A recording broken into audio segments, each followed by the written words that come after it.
listen to the way he speaks. If you will you turn to the back pages of your song sheets, and if you turn to page 8, you've got the play as she is writ. Now we're going to go through this scene a little bit, but I want to start you off by just, if you will, reading what Theseus says. Have you anybody here who's brave enough to maybe read it? I'll do it. You read some? Would you read Theseus for me then, please? Just the first speech.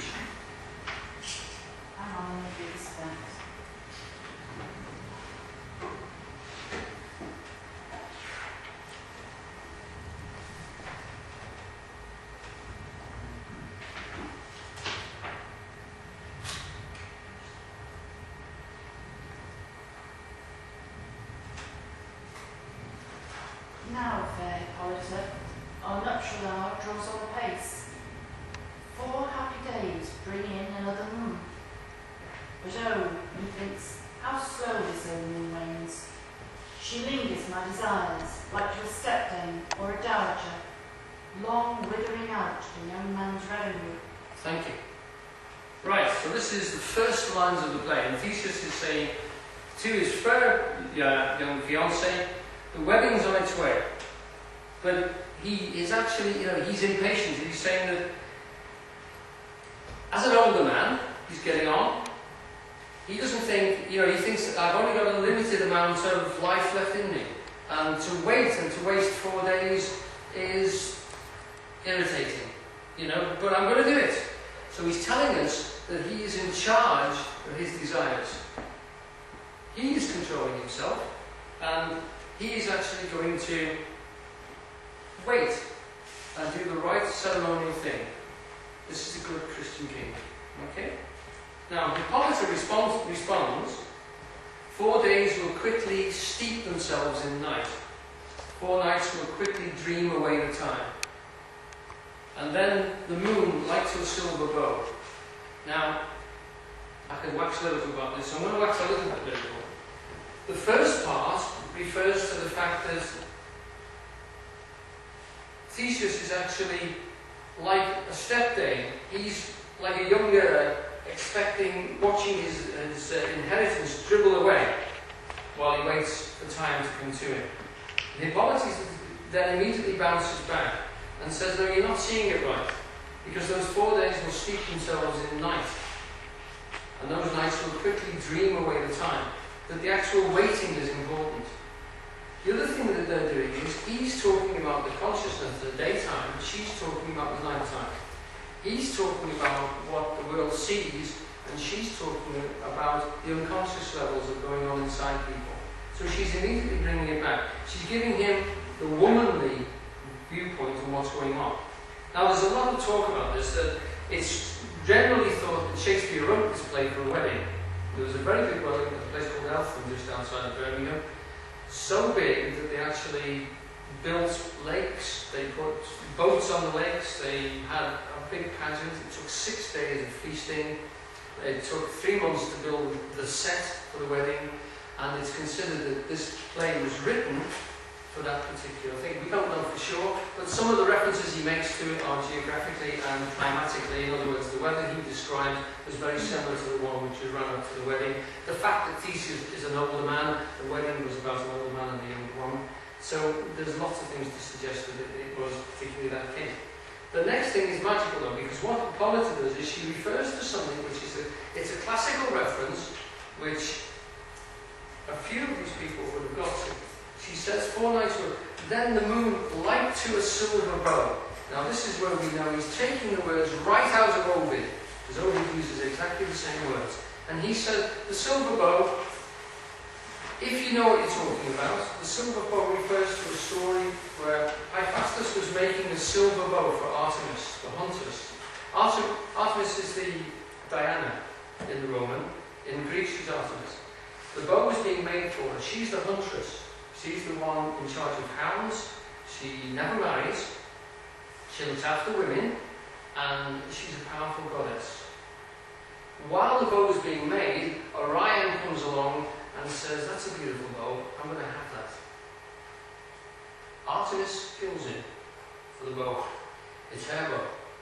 Now, when you've got the Queen of the Amazons saying the silver bow, it makes a dramatic reference to the fact that you chaps think you're on everything, and you don't.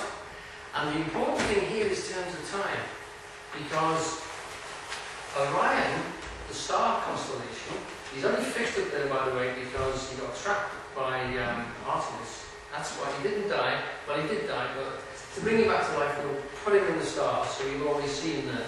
And his star disappears in the northern hemisphere for a few months between April and July.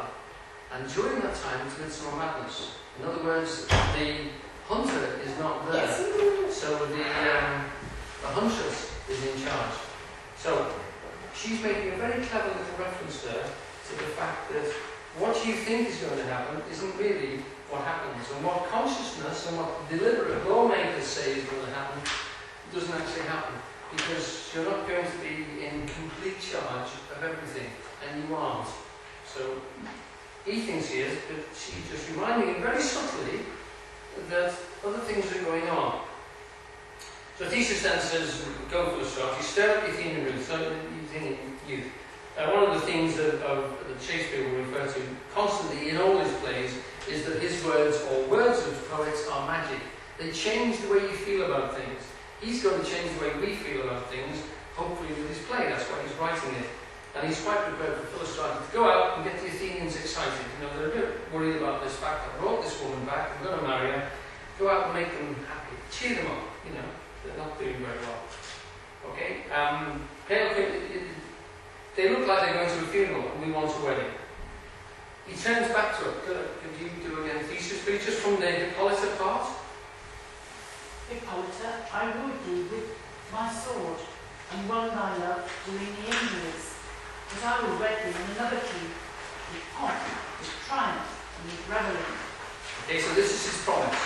He's not the wild ravisher that we know of in the classical stories. This is a different type of Theseus, and he's going to do the right thing. He's going to actually control the situation. Again, he's talking all the time about control. He's won her. He took her with his sword and he's done all that, and now he's going to control himself again. So he's talking again about how clever he is at making things actually happen. Okay?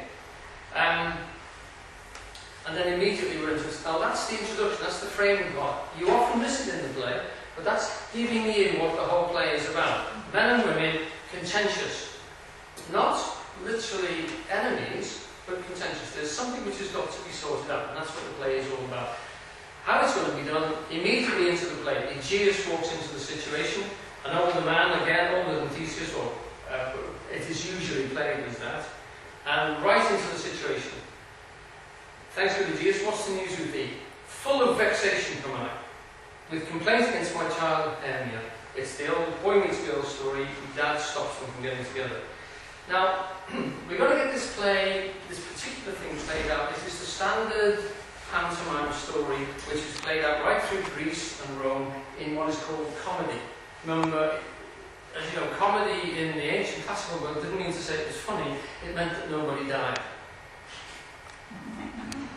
It's true. All plays start, you've got order at the beginning, there is an order. Here the order is, Theseus is telling you what's going to happen.